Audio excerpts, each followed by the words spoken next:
Sirius's victory at the Japanese Derby became a significant event in Japanese horse racing history, primarily in the eyes of horse breeders. In a post-Derby discussion in the Yushin magazine, there was a feature where three horsemen spoke about how Sirius served as a wake-up call for breeders and owners in Japan. Shigeyuki Okada would talk about how surprised he was about Sirius's victory. But it wasn't because he won the Derby, it was because he was a Symboli horse. This was something that Okada realized, and he pushed the idea that the age of champions who just so happened to be born at the right time was over, and now the era of deliberately creating legends has begun. And that proof was within the Symboli Ranch, where two horses who held the blood of Partholon became Derby winners in 2 consecutive years. He would then continue on with how there must have been something unique about the Symboli Ranch's training method for their consecutive Derby wins. Despite his knowledge on the art of training, there was still much to learn for him, and the Symboli Ranch had methods that he himself did not know of. He would then express a desire for journalism to touch more on the philosophy of the ranch's training. Not the methods, but the essence of Symboli Ranch. Denji Sato would make comments on how uncertain he was on Sirius's strength before the Derby.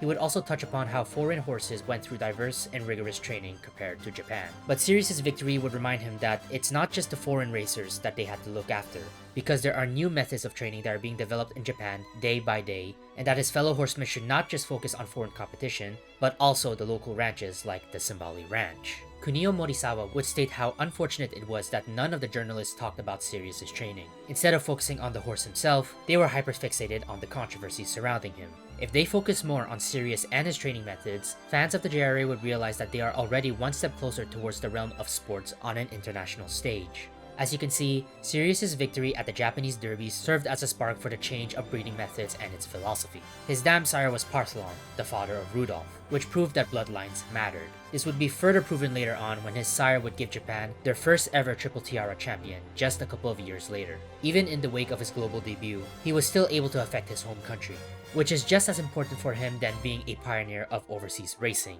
But before getting into his campaign, there are some things that must be talked about before Sirius's departure, and that's the preparations he went through to win the Derby, and by consequence, to challenge the world. On April 15, 1985, Sirius defeated Rudolph in a training run. This comes as a surprise to many since no other horse was willing to train with the Emperor. The workouts that the Symboli horse had to go through went something like this. They were divided into 2 parts. 2 horses would serve as partners. After the start, they would run side by side until the far turn. Then they would be paired with another horse waiting there and run until the finish line. To many reporters who have visited the ranch, this was a workout that they have never seen before. And of course, among those Symboli horses, Sirius Symboli was there. This was even more significant since most horses did not want to approach Rudolph. Most of the Symboli horses didn't get along with the Emperor, with horses like Symboli Rev being intimidated by him and, of course, Sirius challenging him whenever possible. Strangely, it was remarked that the only horse that Rudolph did get along with was Symboli Carl. Despite Sirius's bravado, there were still claims that even he had a hard time going up against the Triple Crown champion. There wasn't a single horse that could run alongside Rudolph as a partner until the very end. Sirius Symboli, the Derby winner 1 year younger, was the same. Even when the rider told Sirius to approach, he didn't go near Rudolph. That there is a clear hierarchy between horses. Despite all of this, there was a clear sense of camaraderie between the 2 Symboli horses. Rudolph and Sirius were said to be stablemates for a while. Their stalls were situated close enough where they can see each other. Both of the Symboli racers were considered powerful and prideful in their own ways. Whenever they were close to each other, their fighting spirit was said to leak out in challenge, and they would constantly try to one-up and keep each other in check. A clear sign of recognition and familiarity. This connection would endure as they went their separate ways, with Sirius heading to Europe with a gait that emulated Rudolph's. Where once the young colt held his head high as he trotted with quick, nimble steps, he now challenged the world with a gait that resembled that of the Emperor, one that is relaxed and with a center of gravity that shifts slightly downwards. The great horse Rudolph is an excellent teacher. Horses teach each other, Yukio Okabe would say as he noticed Sirius's change in demeanor. For Rudolph, he appeared to miss the young Symboli. With Rev now occupying Rudolph's stall, he did not show the fighting spirit he once did with Sirius, viewing Rev more like his own child than a competitor, his expression now stoic. The rebellious spirit that Sirius showed in the Symboli Ranch was now nothing more than a nostalgic memory. So, with the Sirius Symboli controversy concluded, and fresh off his Derby victory, Sirius Symboli would be sent overseas. Well, not exactly. Unfortunately, Sirius wasn't the main focus for the overseas expedition. The main contender was one, you guessed it, Symboli Rudolph. Originally, rumors for the overseas expedition only mentioned how Rudolph would go abroad alone. In this day and age, it is widely known for horses to go abroad with an accompanying horse, to reduce the amount of stress that they would have to go through during the journey. What is common sense today was scarcely known back then. So, when Sirius was abruptly chosen as Rudolph's support horse, it came as a shock. Japanese horse racing barely recognized the importance of a companion horse to stabilize the mentality of the horses going abroad. But Wada and Okabe thought differently. They believed Sirius was needed for the expedition. The reasoning given for sending Sirius as a companion horse boils down to a couple of reasons. Since the main star of the expedition was Rudolph, they were worried that he would be lonely in an unfamiliar place. Sirius had just won the Derby and was also experiencing trouble due to the stable controversy. It was theorized that it was convenient to bring him along to make sure that things calmed down. Rudolph was also described as a somewhat nervous horse compared to Sirius, who was described as calm, steady, and could walk through conditions without issues. They were hoping that this would keep Rudolph psychologically stable. And since Rudolph essentially bunked with Sirius, they would also hope that their familiarity would serve as an anchor. With Sirius present, it would serve as the closest thing to home for the Emperor. To make sure that their prized horse performed well, they decided to go with this plan for their European expedition. Except, it didn't happen. As you may know, unfortunately, Rudolph would sustain an injury on the day before the Takarazuka Kinen, a race that he would have participated in before going abroad. Due to this, he withdrew from the race and the overseas campaign was cancelled. For Rudolph, that is. For some reason, Sirius was still scheduled to challenge the world, except he would do it alone. Maybe it was due to carelessness or because of Wada's greed to actualize his dreams. Whatever the case, Sirius was still being sent abroad. To the horsemen of this day and age, this would be considered a terrible decision. This would be extremely apparent during Kazuo Fujisawa's attempt to conquer the Breeders' Cup in 1996 and 1997. Although it happened years later, this just proves why having a lack of social support for a traveling horse is detrimental to their health. The weirdest part was that Wada and Okabe weren't ignorant. They, mostly Okabe, wanted to bring Sirius with Rudolph to give the Emperor the emotional support he needed when he went overseas. So why couldn't they do it for Sirius? That, unfortunately, is something that we won't know. Instead of bringing another horse to accompany Sirius, they sent him alone. Sirius Symboli would be the unfortunate lesson on why bringing a companion horse is needed for horses journeying abroad. Not only that, but Sirius's expedition would be handled solely by Symboli Ranch staff, which includes caretaker Sakakibara, with no involvement from Nihon Yanagi and his team. Sirius would be sent to Europe without any support from his closest connections. He was truly challenging the world alone. Despite what many thought, Wada didn't just dump Sirius in the middle of Europe. Not only did he make sure that Sirius had the assistance he needed during his expedition, but he also made sure that the trip between Japan and Europe was handled by the best of the best. For his accommodations, Wada would leave it up to the hands of two European horsemen, Patrick Biancone and Balmer. Thanks to Biancone, Sirius was able to get into the John Winter stables due to his connections. He would stay there during his time in Britain. He would then be moved into Biancone's stable during his time in mainland Europe. And sometime before his race at the Prix de l'Arc de Triomphe, he would be moved into the stable where Balmer would take over. They would make sure that Sirius had a place to stay in during his time abroad. Sirius's travel between Japan and Britain would be handled by Robert John Wakeham, who was also known as Robin. Robert John Wakeham was a young-looking man, despite him being 41 years old. He worked for the British Bloodstock Agency, a thoroughbred transport company. He was one of only 7 or 8 professionals at the time in the UK, and he had flown to Japan 2 days prior at Wada's request to transport Sirius to Britain.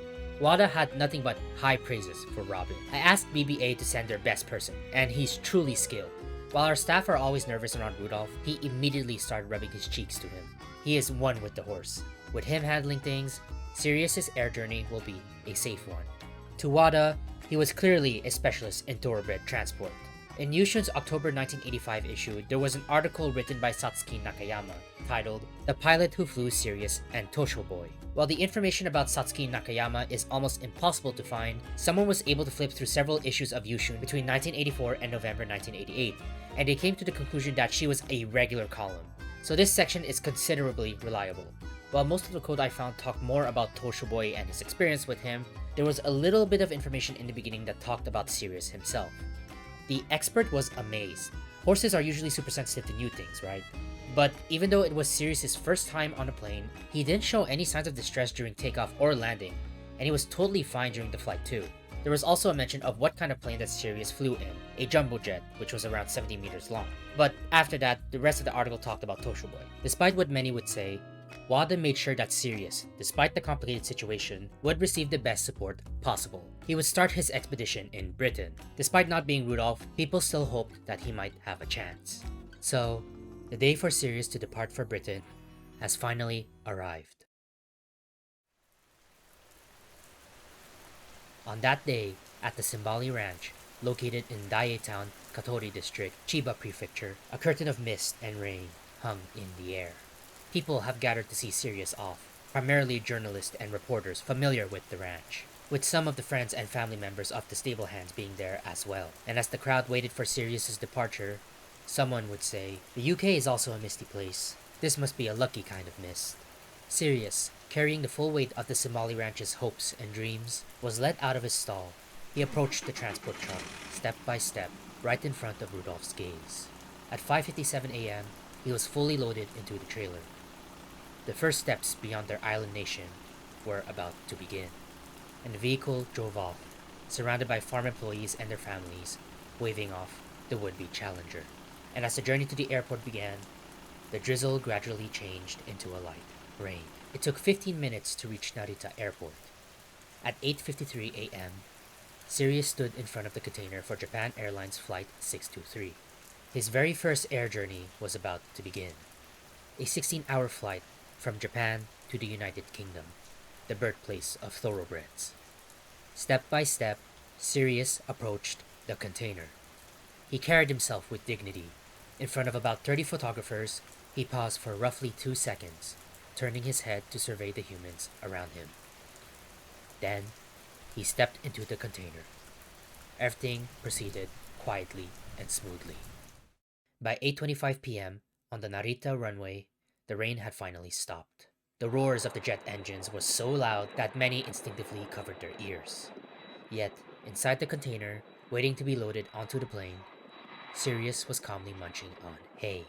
The container carried a congratulatory banner reading, "Congratulations on taking on the world." While it was a heartwarming sentiment, the usage of taking on the world instead of something like "bring us victory," well, it really put into perspective on how far Japan had to go before they could stand shoulder to shoulder with the rest of the world of horse racing. In earlier times, such as in Hakuchikara's era, horses were hoisted into the cargo hold by crane. By Sirius's time, the process had improved to use a loading ramp, showing how far Japan has come technologically. Additionally, in the past, for horses like Hakuchikara and Speed Symboli, there had been a condition stating that if a horse became uncontrollable in flight, the pilot was allowed to shoot it, a terrifying reality that was fortunately no longer required by Sirius's time.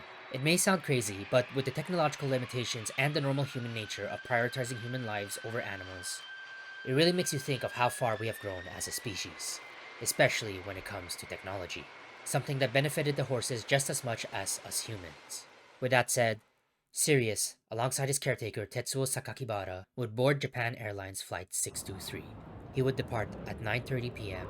on July 13, 1985, bound for London Heathrow Airport, England. As Sirius flew to Britain, Wada would join him a day later. However, he would state as early as leaving the country that he wasn't really enthusiastic about Sirius's chances. "It's an honor to go as Japan's representative horse. It would be nice to win, but I can't exactly pull a magic trick. Though, even with magic, there's always a trick to it, you know? I wouldn't make the trip if there were no chances of winning, but I'm currently going in with the mindset of going out to die in battle." Despite Wada continuing the overseas expedition, he did not have high hopes for Sirius. And so, thrown into European racing alone, Sirius Symboli found himself in the middle of a world he was completely unfamiliar with. Sirius's training would begin after his arrival. A reporter who arrived early from Japan would describe his schedule in detail. Sirius and the horses from the winter stable begin their journey from a small paddock. A sidewalk runs alongside the national highway. In other cities or towns, such a path would be intended for people. But the sidewalk in Newmarket connecting the stables and the training grounds is different. Here, horses take the center stage, not people. Cars speed past the road right next to it, yet the horses walk calmly along the paved path in formation. Around the same time, Tomohiro Wada gets into the gray Mercedes he bought after arriving in Europe. He is rushing to the scene ahead of the horses as they climb the heath, which has a gradient of about 3 to 4 degrees, so he can gaze into the distance through his binoculars. The grass-covered training ground offers a wide view. Horses swarm the area as various stables send out groups of over 20 horses each, divided into the first and second waves. If you let your guard down, you'll lose sight of the horse you're looking for. And for Wada, that horse was Sirius Symboli. Standing atop the hill known as Long Hill with Wada, I waited for Okabe and Sirius to come galloping by. Just as people say, it's rough and hard. The heat soil certainly conveyed a sensation from beneath my shoe soles as if I were standing on cement. I parted the grass with my index finger and pressed my fingernail against the whitish soil beneath. It was hard. My fingernails wouldn't dig in. I tried to press down, but it hurt. I barely managed to dirty my fingernail. I couldn't even sink my fingertips a few millimeters into the soil. From the starting point, located almost exactly in the same spot, several paths radiated out in a fan shape across the heath, varying between turf, wood chips, and dirt. Since Sirius had always been a horse with unstable footing even back in Japan, the Symboli team was extremely meticulous in their choice of running surfaces. Early in the morning, it was Okabe who took the initiative. He got in the car and always went out to scout the course. He then consulted with Wada and Winter to decide which hill, track, distance, and running strategies Sirius would use for that day.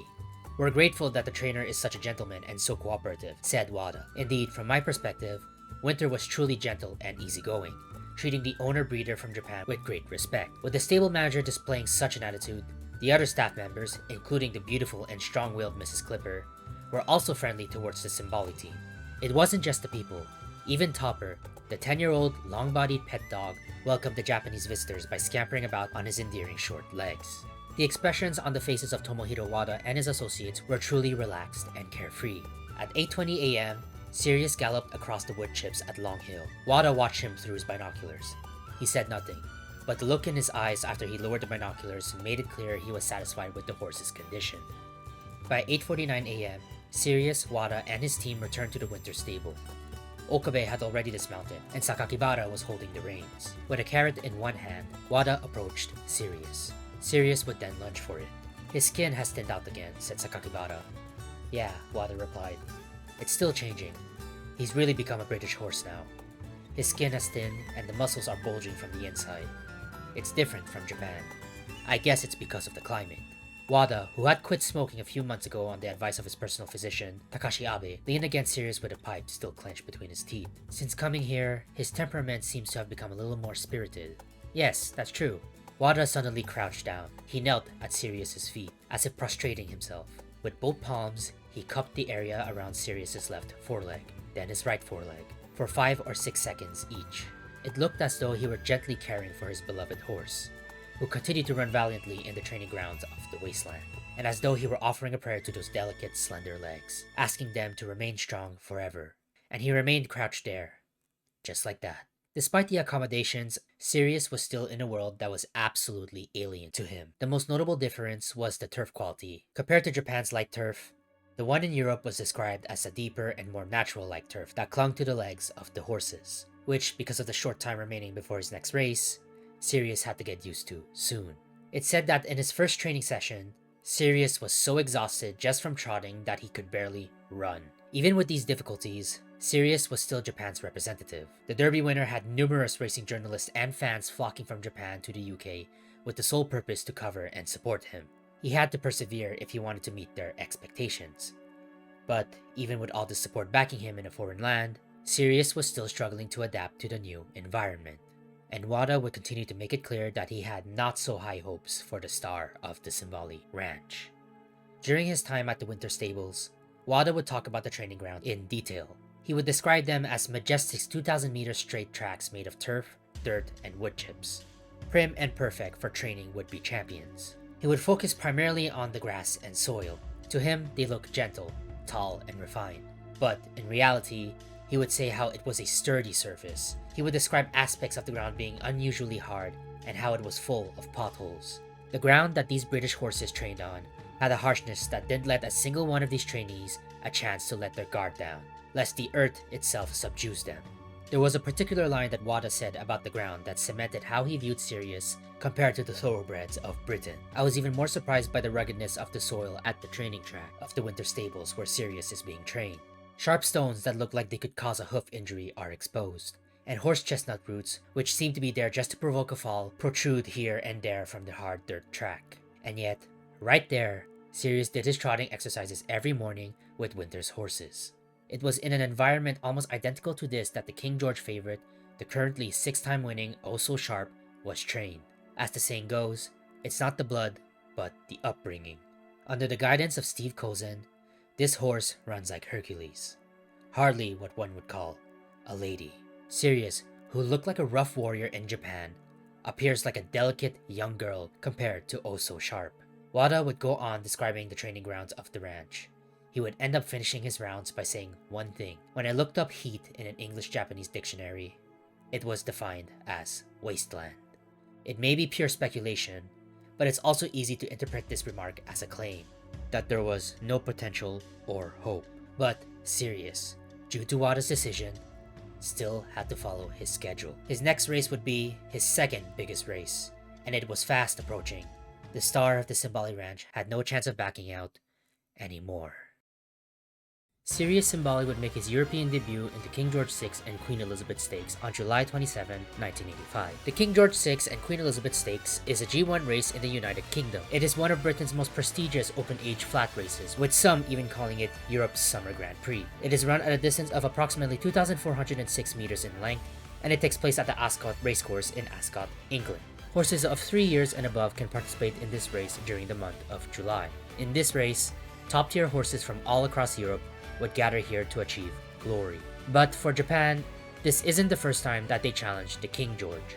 For Wada specifically, back in 1969, Speed Symboli would attempt to win this prestigious race. Speed put on an amazing show. He led the pack until the final 100 meters of the straight, but he would eventually slow down before reaching the finish line. He would place a respectable 5th place, which is impressive especially since this was Speed's second race on the international stage. After Speed, Japanese challengers were few and far between, before eventually none appeared anymore. Until now. This would be Wada's second attempt at winning the King George. And the 1985 King George included especially strong competition from all around Europe. The favorite was Oh So Sharp, a filly who had won all 6 of her races until now, which includes 2 of the British Classics Triple Tiaras. She would later win the St. Leger Stakes, marking her as Britain's 9th filly's Triple Crown bearer. Among the other runners is one who will be well known in the future for Japan. The American horse, Rainbow Quest, winner of the Haynes, Hansen, and Clark Condition Stakes, the Great Volker Stakes, the Clive Graham Stakes, and the Coronation Cup. And although it was through disqualifications, he will win the 1985 Prix de l'Arc de Triomphe, and would later on become the sire of one Sakura Laurel. The other contestants include fellow British horse Petoskey, who won the Vintage Stakes and the Princess of Wales Stakes, and Infantry, who won the D Stakes. From the states alongside Rainbow Quest is Law Society, winner of the Anglesey Stakes, the National Stakes, the Chester Stakes, and the Irish Derby. Other American horses such as Raft, 13e, and August would also be participating. There is also the single participant from France, Crazy. From Ireland, there's Princess Patty, winner of the Pretty Polo Stakes and the Irish Oaks. And finally, Strawberry Road, a veteran from Australia who won many races such as the Rosehill Venus, the AJC Derby, the Queensland Derby, the Freeway Stakes, the WS Cox Plate, the Grosser Preis von Baden, and the Grand Prix de St. Cloud. He would also participate in the 1984 Prix de l'Arc, where he would finish 5th. Most notably, he would participate in the 1984 Japan Cup, where he fought against the Emperor, Symboli Rudolph, the turf expert, Mr. CB, and the Crown Slayer, Katsuragi Ace. In the 1985 King George, Sirius would be the only Japanese contestant who would stand proudly among these racing titans. But unfortunately, the local English crowd did not recognize that pride. Despite boasting a near-perfect record of 4 wins, with only 1 second place and 1 disqualification from first in 6 starts, Sirius would be placed second to last in popularity. The dead last horse was just a mere pacemaker, which made Sirius the lowest rated horse among the legitimate contenders. Even if Sirius was eager to prove his worth to the locals, he was still taken aback by the completely different atmosphere he walked into before the race. Where once the adoration of Japan was showered upon him, now there was only a cold indifference. Only a select few supported the Derby champion, but these people were mainly Japanese tourists who came to support the horse, and their voices would quickly be drowned out by the English crowd. Koji Kimura, A journalist who went to cover and watched the race reported, "I returned to the paddock. Okabe, wearing the green and white sash of the Symboli Ranch's racing colors, was already in the saddle." Sirius, however, was getting restless. He seemed more agitated than I had ever seen him in Japan. Perhaps it was only when the moment of truth arrived that he realized the gravity of the task he was about to undertake. At the sound of a Japanese voice, Okabe and Sakakibara turned their heads, but Sirius only became more agitated. Perhaps it was due to this reception. Perhaps it was because he was in a new world without any familiar faces to comfort him. Whatever the case, this was not a great situation for Sirius. He was clearly starting to lose his cool, and for the first time in a while, Sirius resisted the gate.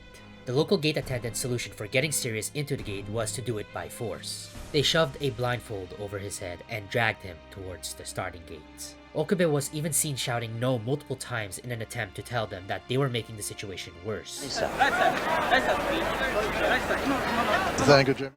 Unfortunately, the language barrier did little to nothing to appeal the cold movements of the British staff. So, as they shoved the bag over his head, Sirius, in front of a crowd of foreigners, was shamefully forced to enter his gate. In preparations for the King George, Okabe had already gone ahead 2 months prior for the international campaign. He raced in Germany, France, and even the United States to prepare thoroughly for the King George. Wada even went as far as to purchase a foreign horse for Okabe who was testing out the Ascot racecourse a day before the race. This was also likely a way to assist Okabe since he hasn't raced since July in West Germany. It was clear that Okabe was taking this race seriously. Despite his ride not being Rudolph, he was determined to make Sirius the winner of the King George. In preparations for the King George, Okabe had already ridden in several races that day. Okabe prepared thoroughly for this race. He already knows the qualities of the track. The most notable thing was how the turf was reported to be in excellent condition that day, except that might be excellent for the foreign racers, not for Sirius. The Ascot racecourse was known for its large range, about 20 to 30 meters wide, more than enough room to maneuver around. The race itself was almost the same distance as the Japanese Derby, but the one glaring issue was the turf. Japanese turf differs a lot from European turf. The turf itself was described as 8 centimeters deep, but the biggest issue is that the turf was just like it was in the Japanese Derby, with the innermost track being riddled with potholes due to the races earlier that day. It was described as a treacherous, rough track that allowed no carelessness or lapses. Given that Sirius preferred soft turf like in Japan, the conditions that day was the worst possible outcome. Add to the fact that Sirius was starting to lose his nerves, the members of Team Symboli started to lose hope, especially those who knew that his training was not going as smoothly as they wanted. Despite the bad hand that was dealt, there was nothing that they could do. So, Sirius and Okabe had to face this race head on.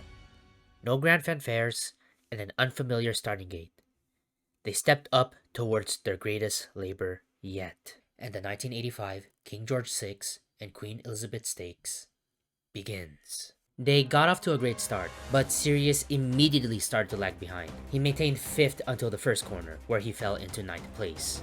It can only be speculated on why he fell behind, but Sirius quickly lost traction, and by the second straight, he dropped to dead last. Sirius was struggling, and the gap was widening. He might break down in this race, a member of Team Symboli said as they watched on. To them, seeing him slowly fall behind towards the back like this was heart-wrenching. It's okay to lose. Just come back safely, Sirius. Sakakibara was noted to have said that as he tearfully prayed for Sirius' safety. However, all hope wasn't lost. Sirius, almost like he snapped out of his nervous state before the race, finally started to focus, as if he wanted to show the world that a horse from a backwater country could still challenge them. Sirius would then show his pride as a Japanese Derby champion. On his way to the home stretch, he put up a valiant show of strength. Even through unfavorable conditions, he was able to pass August, then Crazy, then 13ème, and finally Princess Patty. And it wasn't only Sirius that was feeling the pressure of this race. This track is terrible. It's too scary to ride on. Those were the words Okabe had muttered 2 days before the race, and now he was finally challenging it head-on alongside Sirius. Despite seeing Okabe grimacing through his binoculars, reporter Kimura, who came to watch the race, was sure of one thing as he witnessed it. Okabe and Sirius wanted to win. They then approached the final uphill stretch. Only 300 meters remained. Trainer Nohira, who rode Speed Symboli 16 years earlier in this very race, could do nothing but watch, his posture stiff with tension. It was almost as if he was seeing himself in that very moment. The dreams he had alongside Speed Symboli all those years ago were resurfacing. So, in the heat of the moment, he could only do one thing. As if hearing his cry, Okabe leaned forward, surging ahead with Sirius. Yet, their admirable efforts ended there. Behind 7 horses, led by Petoskey and Also Sharp, whose duels seemed to be from a different realm entirely, Sirius barely managed to finish 8th. There were 2 packs in that race. 7 horses crossed the finish line. Sirius and the rest would follow soon after. Sirius Symboli experienced his first ever major defeat. In 1985, the British 3-year-old colt Petoskey won, with Also Sharp coming in 2nd and Rainbow Quest in 3rd.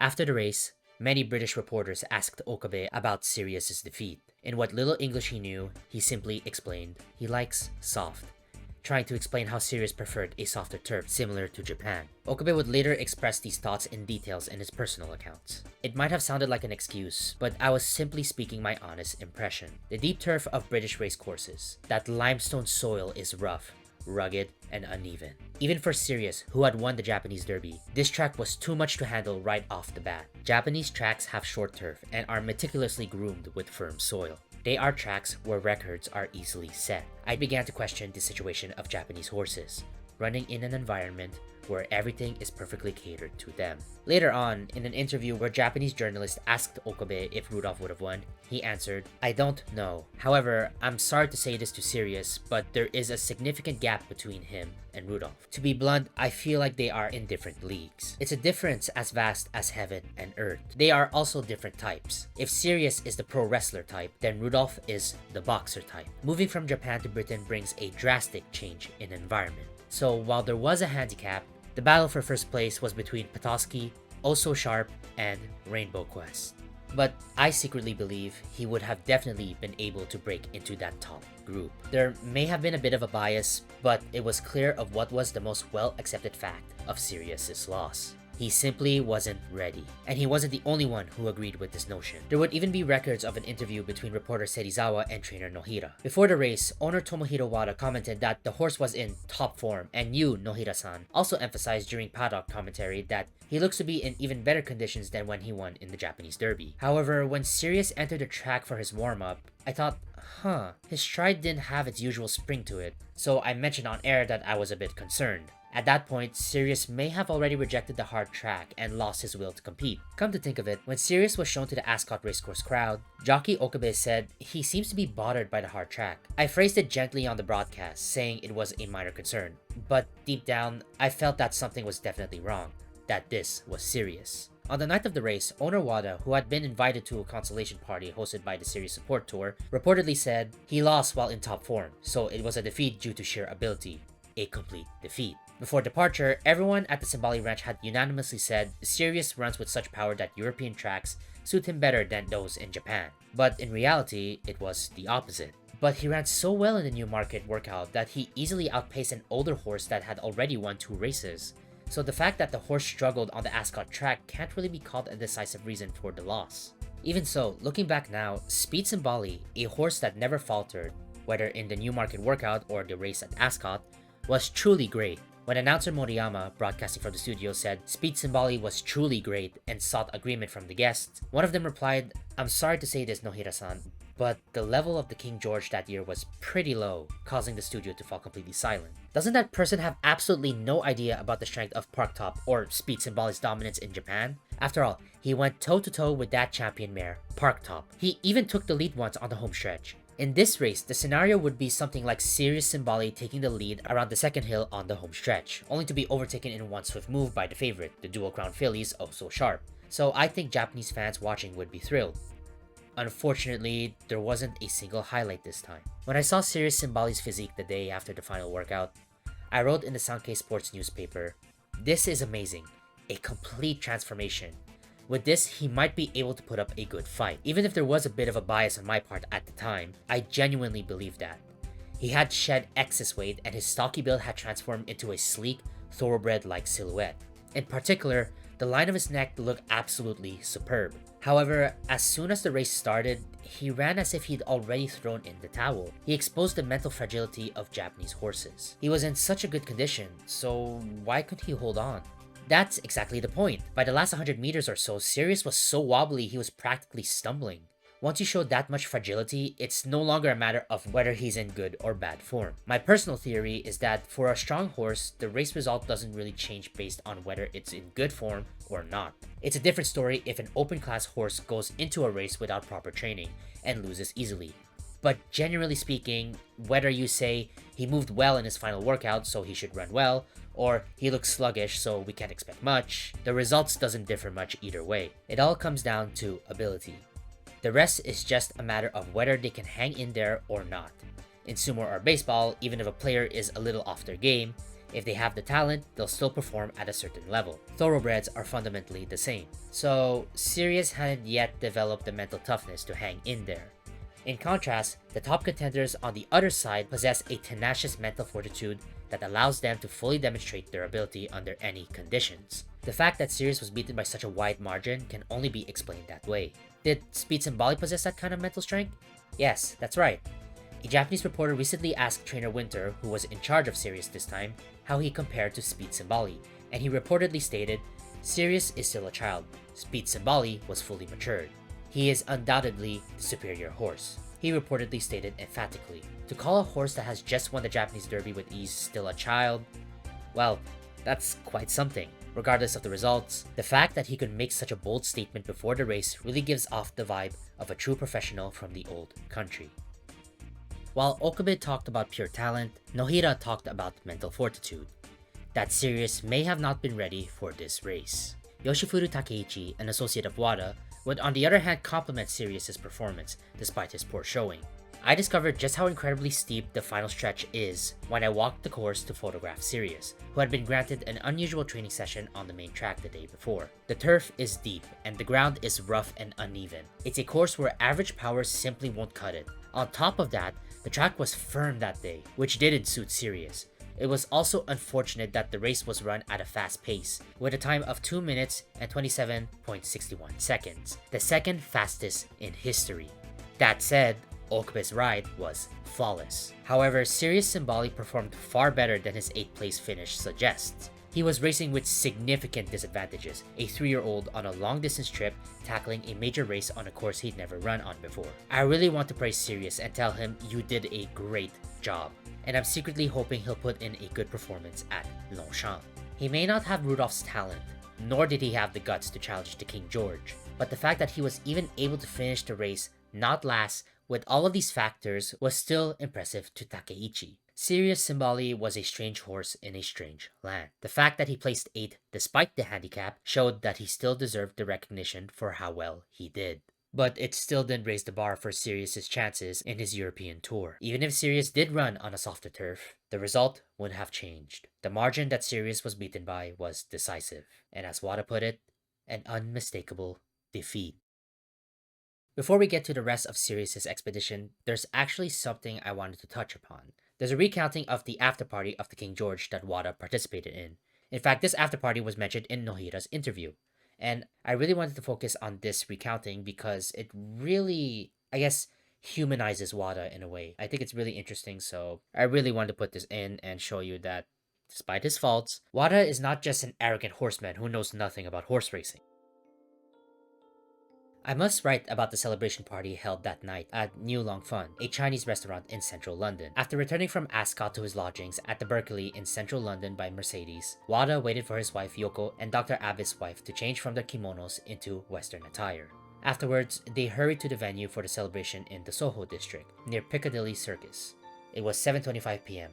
Waiting at the venue were 36 members of the Sirius cheering squad, organized by the travel agency Travel Hosts International. Despite Rudolph's last-minute withdrawal, the group consisted entirely of enthusiastic fans who had not hesitated to make the trip to Ascot. Among them were Yuji Nohira, who had once raced Speed Symboli in the King George, Mr. and Mrs. Oguma, employees of Symboli Ranch, Kenji Miura, Shigeharu Nakata, and Mitsuyoshi Matsushima, as well as Zenzai and Teruya Yoshida of Shadai Ranch, who had rushed over from the United States. When Wada appeared, quiet applause broke out from a section of the audience. In response to the 8th place result, it was a feeble round of applause, a mixture of the group's disappointment and consideration for Wada. However, as Wada stood before the designated table and began his remarks, his tone was unexpectedly cheerful, his voice loud, and he radiated energy.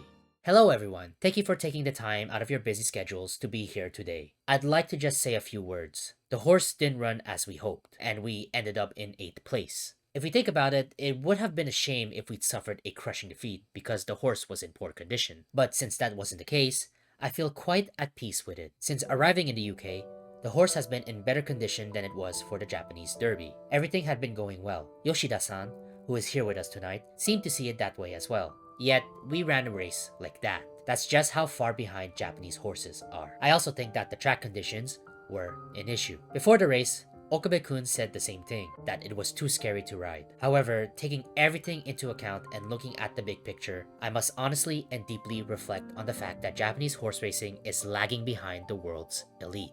Seeing today's results despite the horse being in good form has been a valuable lesson. This is my current state of mind. Let me clarify. Since coming to the UK, the Winter Stable has thrown all the resources behind us, effectively putting their own operations on hold to support our efforts. I would like to express my deep gratitude for that. This was Wada's speech on Sirius's 8th place at the King George. What I also want to show is a comment left behind in someone else's blog concerning Wada's speech. As I listened to Wada speak these words with a radiant expression, I was overcome by a strange feeling. If I were to be a bit cynical, those words would be interpreted as him putting on a brave face to hide his embarrassment over the loss. Yet, there was not a trace of sarcasm in them. It seemed to me that Wada was speaking from the heart, not out of reluctance to admit defeat. There was no trace of the pride one might expect from an owner who had sent 2 consecutive Derby winners to the Japanese racing world. No, rather, it was precisely because of that self-assurance that he was able to boldly reveal his humble self. The reality of having suffered a crushing defeat with the beloved horse that he had brought all the way to Britain with such confidence. Faced with that stark reality, Wada, in that moment, seemed to be fully embracing his role as a Japanese horseman who still had much to learn, reflecting on his experience. The above outlines the sequence of events during the King George campaign. Does this really paint the picture of an arrogant owner, as the public often mocks, or someone who simply threw the horse into the race without proper preparation?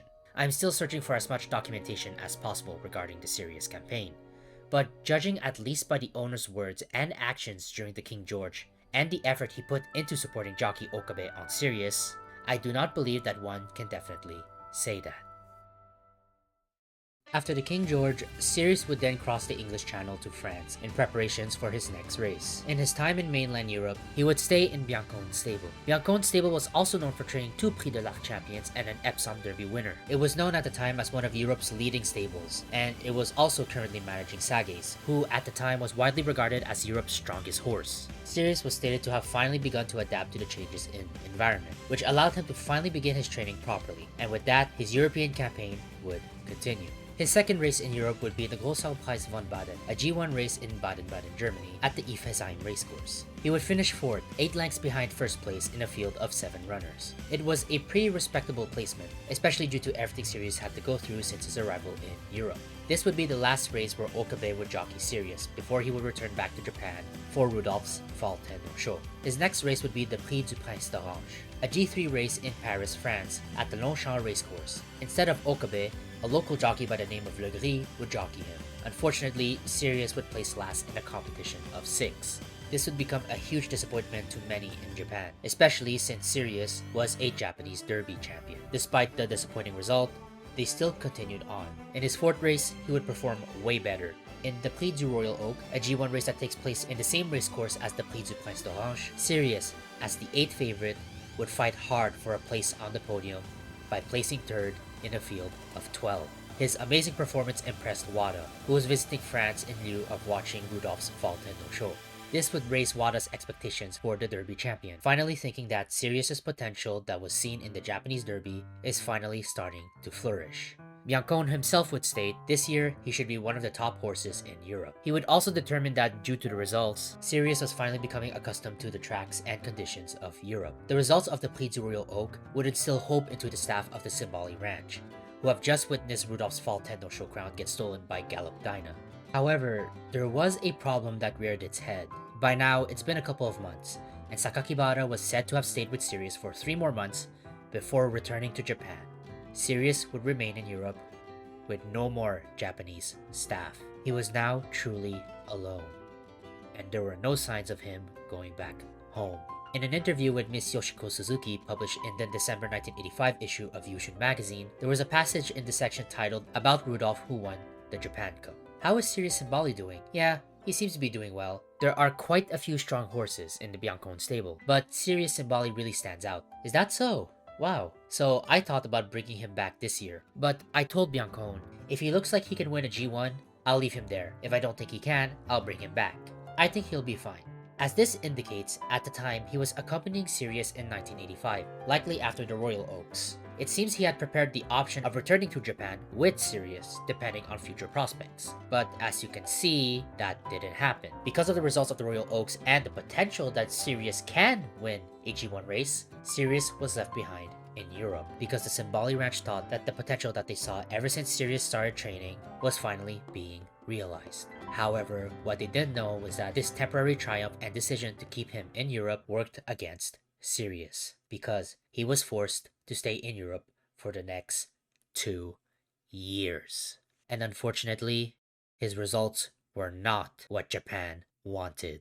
The Prix de Deauville, 5th place despite being the 3rd favorite. The Prix Sisig, 3rd despite being the favorite. The Gran Premio di Milano in Milan, Italy at the San Siro racecourse, 5th place. The Prix Gontaut-Biron in Deauville, France at the Deauville racecourse, 4th place.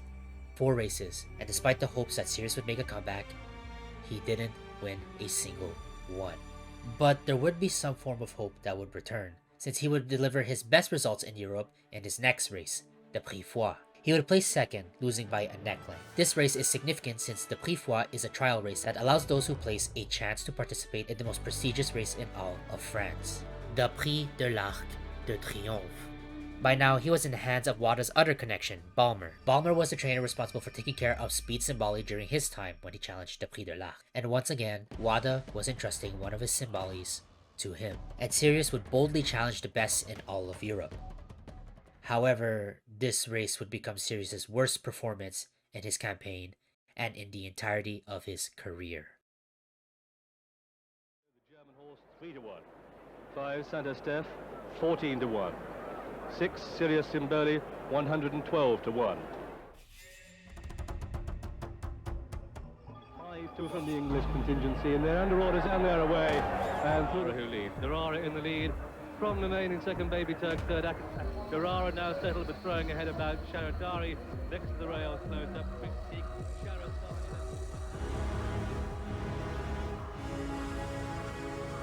Behind, as the main now, as they turn into the home straight, 3 furlongs to go, throws down the big challenge to Baby Turk. It's Baby Turk next to the rails, then comes the main, then a Katananga, then Shadari, followed by Shahrastani, then Bearing making ground on the very wide outside, and Dancing Brave on the extreme, right in the picture, Pedigree asking for everything, a furlong and a half to go, but it's Shadari now who strikes the front, Durara with the noseband, Bearing on the very wide outside with a white face Shahrastani, but here comes Dancing Brave, firing down the centre of the track, but it's Dancing Brave now who's come to take up the running, Dancing Brave is going to go out, Dancing Brave is going to win at the post, Dancing Brave from Bearing, Shahrastani and Shatik, then Shadari and Durara, Canadendo and Mersey.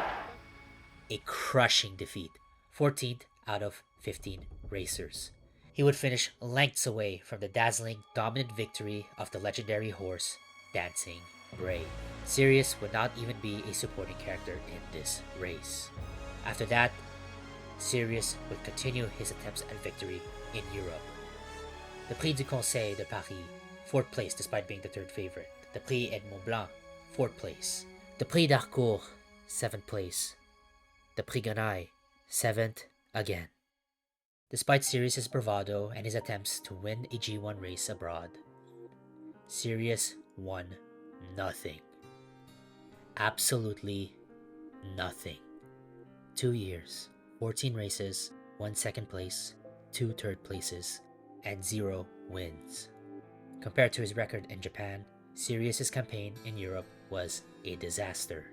He did not perform to the expectations of what the people wanted. Despite placing in most of his races, this was still a stark reminder of the gap between Japan and the rest of the world.